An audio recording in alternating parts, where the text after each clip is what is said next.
Hey everybody, welcome back to the Senators Roundtable. I'm your host Jacob Billington, joined by Dayton as per usual. But today we have a special guest, and that's Peter from the Hockey Writers. He's kind of our draft guru. He knows a little bit about everything when it comes to the draft. He runs our draft coverage and all that. So welcome, Peter. It's nice to have you here. Yeah, absolutely. Thanks for having me, guys. Really happy to be talking prospects with you guys.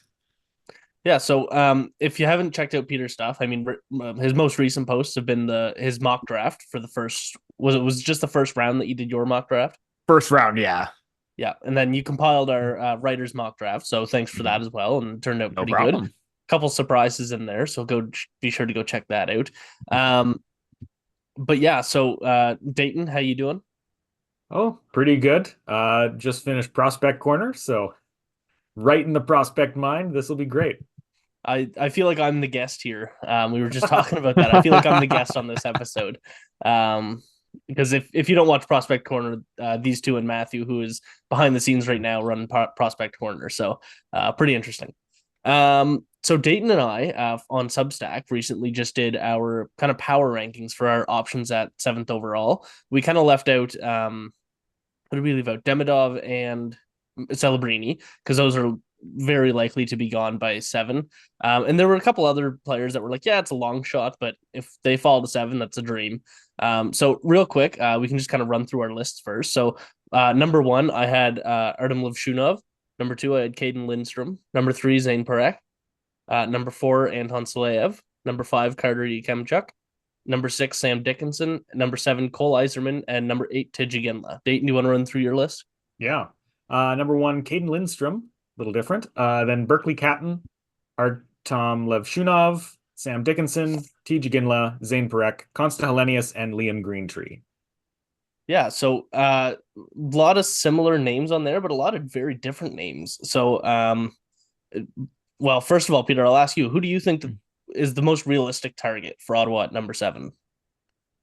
Ah, I mean, personally, I think we could even add Levshunov to that list of Demidov and Celebrity because I feel like Chicago is one team that would probably look at either Demidov or Levshunov. I think it's going to come down to one of those two, mainly because of the right hand defense factor. I mean, you already have Kevin Korchinski in the system. Are you going to go and give Bedard that dynamic winger, or do you want to shore up your defense a little bit? And I think maybe Levshunov might be that, although I wouldn't have him in my top three, but it does make sense if you're Chicago. But in terms of like overall fit for the Sens, I mean, I took him in my mock draft, and I believe Jacob, you took him in yours for the writer's mock as well, and that was Zane Parekh. I mean, when you go through the Sens, depth chart defensively, it isn't as strong. I mean, they got quantity, but they really don't have quality in terms of like right hand shots. I mean, you have Jabril Toure, who is a right hand shot, but don't know necessarily what his upside is. Maybe could just be a third pairing type of player. Lassie Thompson really hasn't gained any traction whatsoever in the NHL, and even at the AHL level, really hasn't taken massive steps. So who's going to be the next guy that you need on the right side to have that right hand shot? And that to me is 100% Zane Parekh, given his offensive ability, the puck movement, the quick transitional play, the ability to engage in the offensive zone and attack to get into the high danger area and unleash his wrist shot. I think to me that's an ideal type of puck mover or player that's lacking in the Sens system. I know that you would like to have a little bit more of a defensive presence, and Parekh has shown that, but it's very inconsistent and he has been over aggressive. Awareness lacks a little bit. But to me, if you're going for like a high octane puck moving defenseman like other teams are going right now, Parekh is definitely going to be at the top of my list if I were choosing for Ottawa. Yeah, it's tough. You mentioned a couple of the right-handed defensive prospects, and really that's the end of the list. I mean, you throw in Hoyt Stanley, and other than that, I don't think or Maxence Gannett, he's right-handed. He's the only prospect I think that has real upside. Dayton, I know you just did a little look into Hoyt Stanley not too long ago and have some thoughts. If I'm not mistaken, might have been somebody else. Have some thoughts, but I mean, and even in the NHL, like you got Travis Hamonic, Jacob Bernard Docker, and Artem Zub, that right-handed depth from top to bottom is miserable. I think that it's going to be a mistake for Ottawa to select anybody that is not a right-handed defenseman in this draft. especially with such a defense-heavy draft. Dayton, what are your thoughts on that? So I do agree that the Senators have a massive weakness on the right side. Like that list is you can't really beat around the bush. It's a pitiful list. Like you got Zub as a defensive specialist, but beyond that, like what is there? There's a lot of maybes and a lot of, put your head in your hands and weep silently. However, when it comes to the seventh overall pick, I'm split on whether they should take a forward or a defenseman, because if they take a defenseman, that is 3 years away from making the NHL. And at least making an impact in the NHL. There's no way that Zane Parekh is making an impact as a 19-year-old. I'd put money on that. He's going to be an incredible NHL player. I'd also put money on that. But he won't come in and fix the Senators' problem. So if the Senators are looking to compete right away, and they have the team to do it, they just need to tweak several little areas. They can't rely on a right-handed defenseman in this year's draft to fix that. That's why I put Caden Lindstrom as my top guy. I thought that with the uncertain situation of Josh Norris's injury, like he can't stay healthy, and a team to make a competitive push for the playoffs need two very strong centers. And if Lindstrom falls to seventh, and there are some mocks that do have him dropping, definitely not out of the top 10, but around there, I think he would be a really good fit because he's got a bit of that snarl. He's a big hitter, but he's also great with the puck. He's great in transition. There have been some injury concerns in junior with his wrist. That's, I don't think, as scary as a shoulder injury. A shoulder injury really takes you out. Wrist, I think that's an easier fix. So that was my reasoning behind placing Lindstrom number one. I think a center is an easier jump. He could fit in the NHL probably next year. More likely 2 years, but yeah, I find it really interesting because looking at your list, I mean, and this is outside of Celebrini and Celebrini and Lindstrom, I guess, there's no forwards that are like clear cut ahead of everybody else. Mm-hmm. And so it's a very defense heavy draft. This is a great year to kind of pick a defenseman. And like you look at I don't remember exactly the year, 2021 or 2022. And there were like 7 defensemen taken in the top 10, and they all look fantastic right now. It's going to be another year like that. But 5 of your top 8 were forwards. And I found that really interesting just because it's mostly defensemen that are projected to go in that range. And like you have Liam Greentree on there. I think that that's a really underrated pick. You kind of alluded to that as well in our write-up piece. But yeah, I think that there's a really good chance that Ottawa gets a really good forward as well. I didn't have Berkly Catton on my list, and I think I regret that. After kind of watching him a little bit more on my top 8, I would probably have him over Yzerman and Iginla and have him in my number 7. But even then, like I would be very happy to see Ottawa select Berkly Catton. What do you think about him, Peter? Oh, I don't know if you've seen Cam Robinson from Elite Prospects, tweet about do not sleep on him. And if you do, it's going to be a very, very costly mistake because he has been absolutely dynamic from the beginning of the year to the end. He's got everything that you want in a centerman. You got the speed, you got the skill, you got the awareness, you got the work ethic.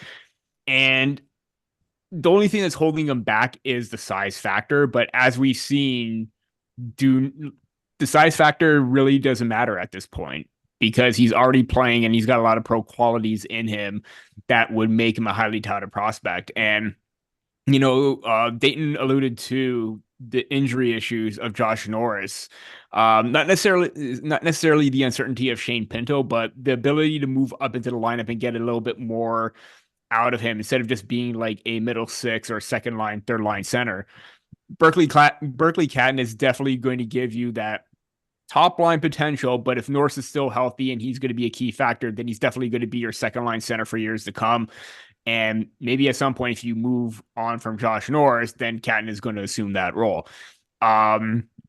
when you basically watch him at the Hlinka Gretzky Cup, he basically took control of that tournament. He scored in very key moments, and he was a very big clutch factor for Canada this year with Spokane. He's been very, very clutch. He's been very productive, and ideally, I would have him in my top five. But again, if teams are going to overlook him because of the size factor, I think that's just a bit of a mistake. But even though he's like 5'10, 5'11, there's still room for him to grow and add more strength. It's not like he's 5'7, 5'8, where maybe there's a little bit more uncertain. But then again, not to compare him to Logan Stankoven, but a lot of people had him as a first rounder and he dropped to the mid second. And look how well that turned out for the Dallas Stars. You don't want that to overshadow everything. If he can play, if he's got the skill, if he's already got the smarts at a high end level, you got to take him. And if he's available for the Sens, that should be the case if they choose to go in that direction and get a centerman or forward. Yeah, and I just brought up one of Cam Robinson's tweets about Berkly Catton. And so every CHL draft eligible skater to produce 50 plus goals and 115 plus points in the 21st century, Sidney Crosby, Patrick Kane, Connor Bedard, Berkly Catton. Mm-hmm. That is a very short list. And then he ends it by saying, fade Catton at your own peril. So that is, certainly being sold on Catton quite a bit. And this was written a few weeks ago now, and I've had more time to kind of dive in and watch some players, but he would absolutely be on my list now. Dayton, did you have anything that you wanted to add about Catton before we move on? He's so fun to watch. Like you alluded to watching him so far and like regretting putting him on your list. The clips that show up, and then I've dived into some like shift by shift stuff. He is just like silky smooth when he moves.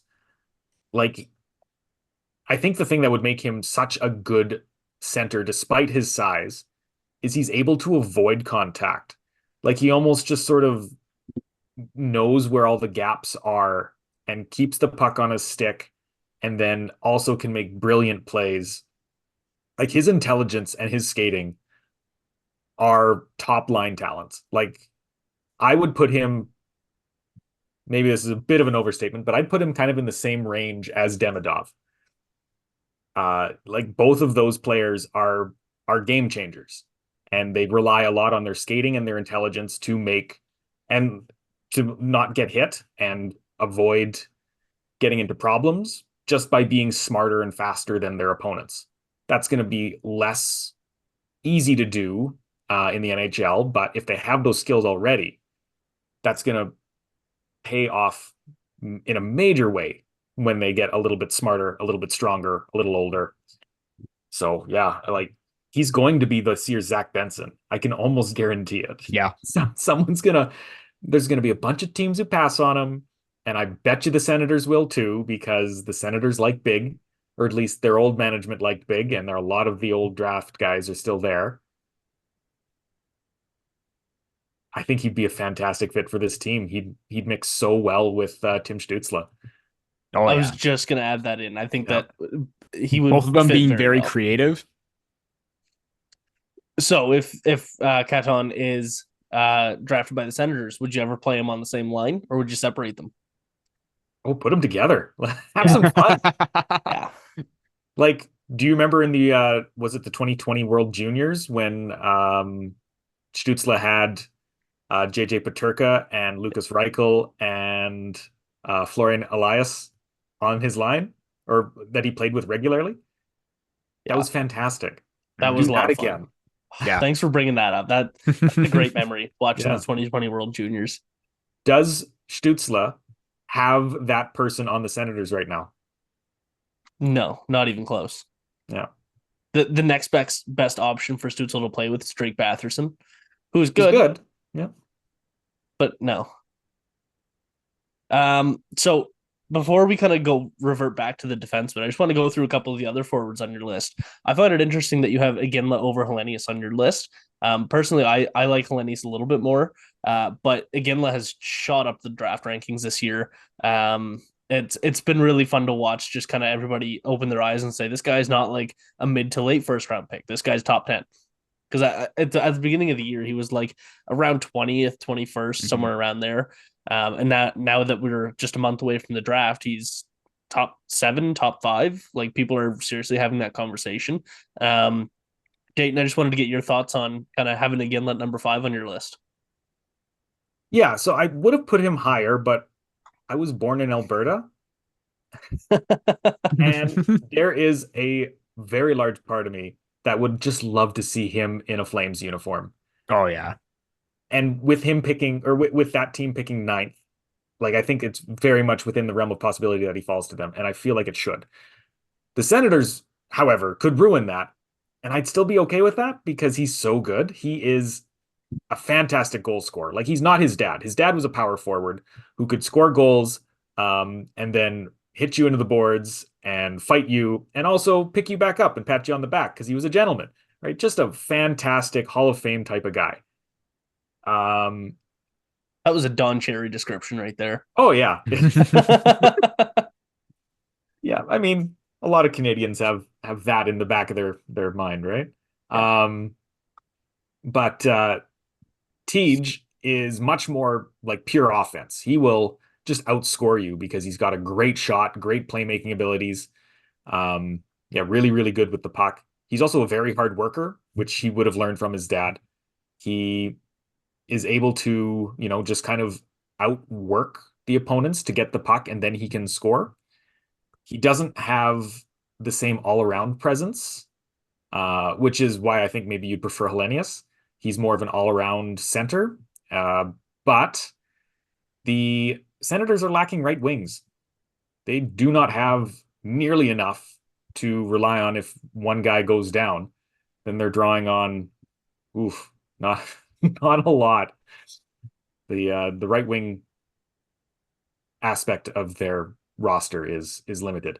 So I prioritized getting one of those guys, and I think the best one available is Demidov a right wing? I think he's a lefty. He's a right wing. Okay. Wing. So yeah. The second best right wing, I would argue, is Iginla. Just he's got everything that you need, and Senators need goals. They couldn't score last year, at least not enough. So why not prioritize somebody who can really fill the puck or fill the net with pucks? Yeah, I think that there's definitely an argument for that. He's so creative offensively, and can kind of make anything happen out of nothing. He doesn't have the speed that you might hope for a guy like him, but he just has everything else that really helps offensively. He's so dynamic with the puck, and like I said, he can just create nothing out of thin air. And he might have a future as an NHL center. I know some people aren't as high on him as being a center moving forward, but whether he's a center or right wing, do you see him fitting, Peter?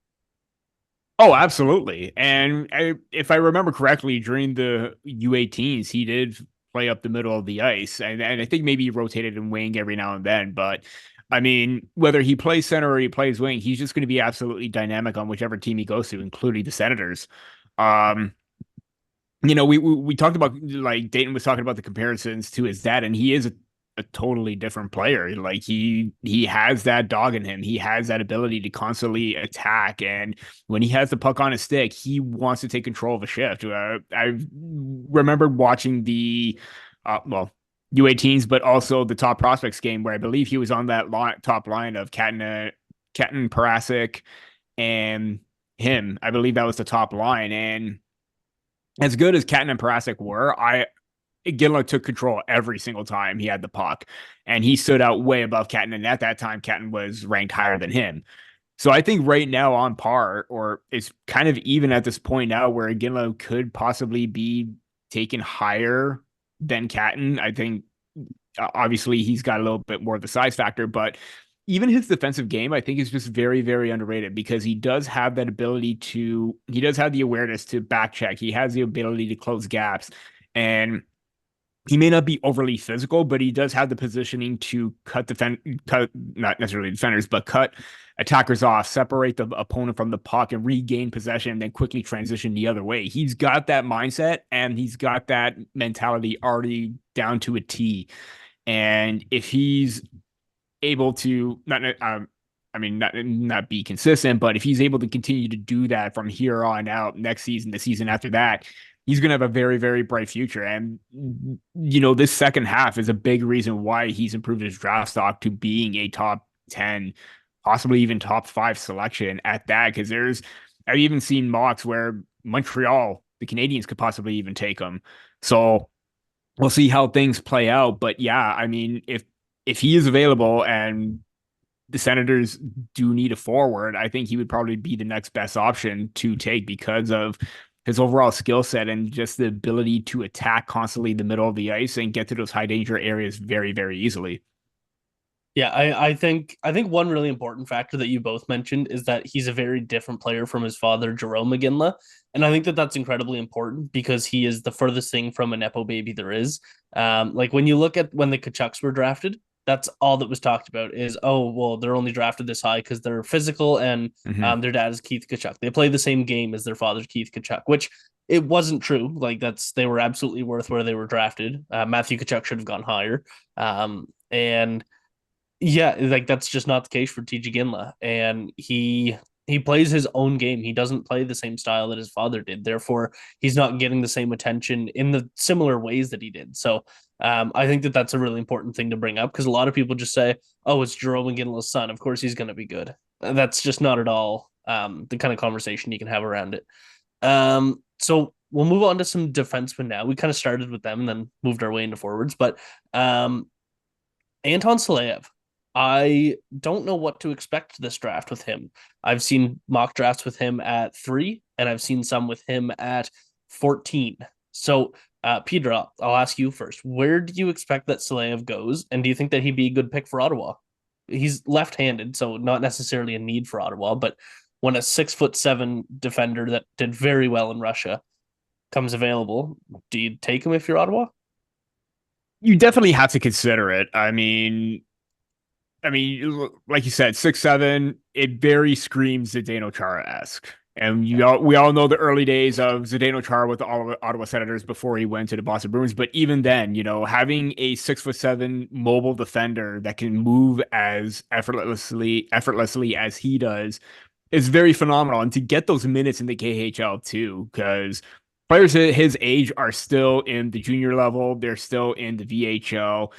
He was being relied on heavily in the KHL, and that is a big feat right there. That is a big accomplishment for him, and that's why he got on a lot of radars because of that ability. I think the main question is he had that strong offensive production. Like he was about a point per game or just under a point per game in like 8 or 9 games.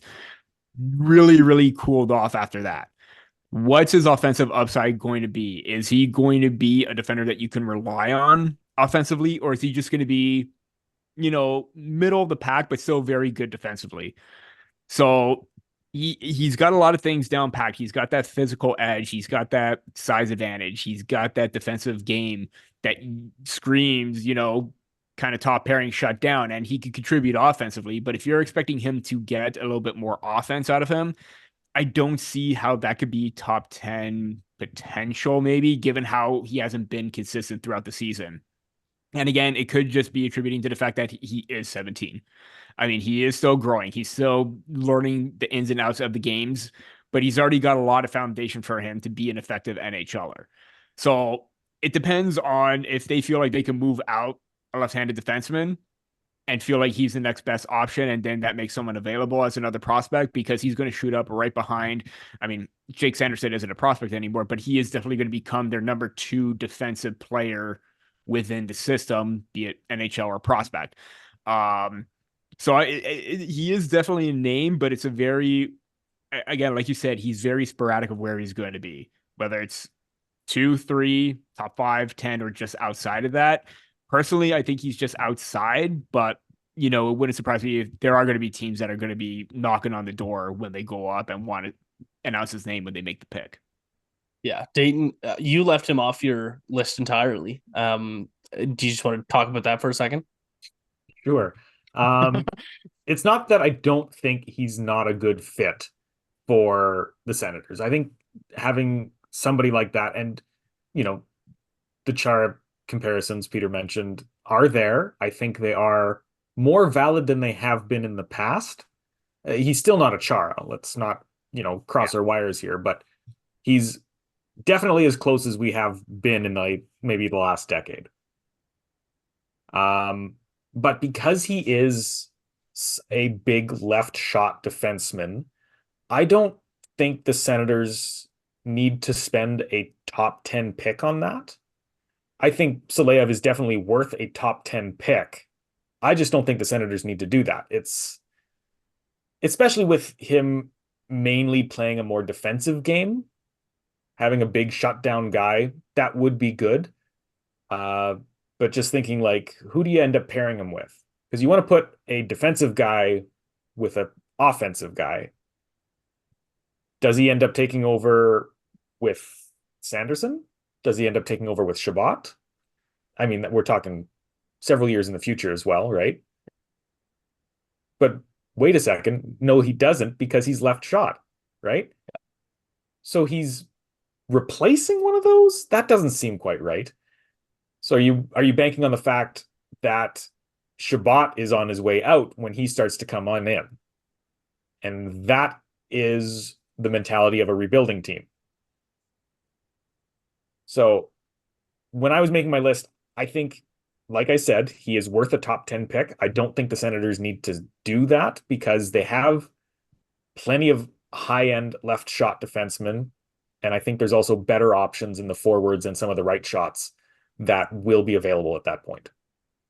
That's fair. And I have him on my list, and I do think that the uncertainty of the left side of the Senators' defense kind of opens up the conversation a little bit more about potentially needing somebody on the left side, especially because Chabot has, I believe, 3 more years left, and Chikrin only has 1 year left. Lindstrom is probably not coming back. So the future of that by the time he is ready to compete for a full-time like top 4 spot, the future of the Senators blue line is up in the air. So that was my kind of process, and he could be coming in at the time that Chabot's on his way out of Ottawa potentially, just depending on how the future goes. The last 2 names I wanted to talk about is Sam Dickinson and Carter Yekemchuk. I think that they're both very different defensemen, but 2 defensemen Ottawa could look at as a good option at number 7 if, like, let's say Zane Parekh is gone and let's say all these other guys on our lists are gone. I do think that Sam Dickinson and Carter Yekemchuk could be 2 very good options. What do you think, Peter? How much time do you have? Because I can talk on and on about Sam Dickinson, and I know Dayton is tired of me talking about him as well from I'm not across the tired. corner. Go on. I think he's one of the more pro-ready defensemen in this NHL draft because he's got a lot of the defensive qualities and two-way game that defensemen his age are still learning, but he's already ironed down and has already got it down pat. The one question mark is that he can do a bit too much. He can get a little bit overzealous with the puck. But when you look at his mobility, the ability to jump into the play, the shot that he has from outside, be it a slap shot or a very powerful wrist shot from the point, the breakout plays, the ability to defend a rush very, very well, coverage in one-on-one situations, and the way that he's reading and closing gaps, even when there are plays along the borders and tie-ups, he's going towards and he's taking a man. He's taking his assignment and making sure that puck doesn't come to him. He's reading the plays very, very well at an NHL right now. I think the offense will come. I don't know if it's going to be, I doubt it's going to be at any level of like, Cale Makar, whatever. But I think the offensive production is going to be somewhere around like an Eric Ekblad, Miro Heiskanen type level where it's going to be 40, 50 points, but that shutdown game, the ability to eat minutes and play in any situation, teams are absolutely going to love that. And he is a left shot defenseman. And if I'm Ottawa, I am definitely clearing up space or clearing out my prospect pool to make room for him. Because if you are looking for a defenseman that could jump in the near future, I definitely feel confident in him that he can definitely do that. And again, we've already mentioned Thomas Chabot. We've already mentioned Jake Sanderson. Who is going to say who is going to go? I think if you have a left side of Sanderson, Dickinson, for the future, I think that's absolutely going to be fun to watch because I think he's definitely going to be one of those defenders that you could rely on regular season playoffs. This is the guy that'll step up in a big moment, and he has delivered even in the OHL playoffs right now. Yeah, that's I do also think that he could be a fantastic pick. You had him at number 4, I had him at number 6, Dayton. So just for the sake of time, I'm going to ask you one final question, Dayton. Neither of us had Zeev Boom on our list. Do you want to talk about why? Yeah, so that one's a tricky one. I think Zeev Boom is, again, a fantastic player. He's worth a top 10 pick. Where does he fit with the Senators? Right. He is in college, which means he is going to take a longer time. He does need to iron out a few little minor inconsistencies. So, like, sure, let's think 2 years down the road, but he's a left shot again. Yep. I think if there is a left shot available and no one else really fits at that 7th pick, I'd go Dickinson first because he's just that more complete player who could jump in a lot sooner. I think the Senators need to think and need to prioritize bringing in guys that are NHL ready. They need to boost up their prospect pool desperately, but maybe do that with some riskier later round picks, right? You got that 26th overall, grab somebody who's, high end but high risk. That's fine. I think 2 second rounders, One, or maybe I'm thinking in the future. 1 second rounder, 3 fourth rounders. There, okay. I knew there was a stockpile of picks at some place. 4 fourth rounders. Yeah. So use some of those on some, kind of off the board, interesting selections. Grab some little guys. With that 7th overall, I think they need to be a lot safer. And so that's why I would prioritize Dickinson over Boyum, who, again, fantastic, but he'll take a little bit more time. And Yakimchuk, who we didn't really mention, but he's more rough and more developed than Parekh. And I think Parekh is, Parekh is, I think, as risky as I'd go with that 7th. Okay. And I just want to chime in before I close this out here. The 2nd round pick, I think if it's anybody but Ilya Nabokov, it's a failure of a pick. I think that's 100% who Ottawa should be selecting with that 2nd round pick. But anyway, we don't really have the time to get into Ilya Nabokov and our late round picks, but maybe closer to the draft, we'll have you back on, Peter, and kind of do like a full draft mock draft for the Senators and see what fits or whatnot. Maybe we'll look into that. But thanks everybody for tuning in. Peter, thank you very much for joining us. This has been great. We look forward to doing something like this again. So make sure to go check out Peter's content on the Hockey Writers, as well as mine and Dayton's. But our special guest today, Peter, make sure to go check out his stuff. And we'll see you next time.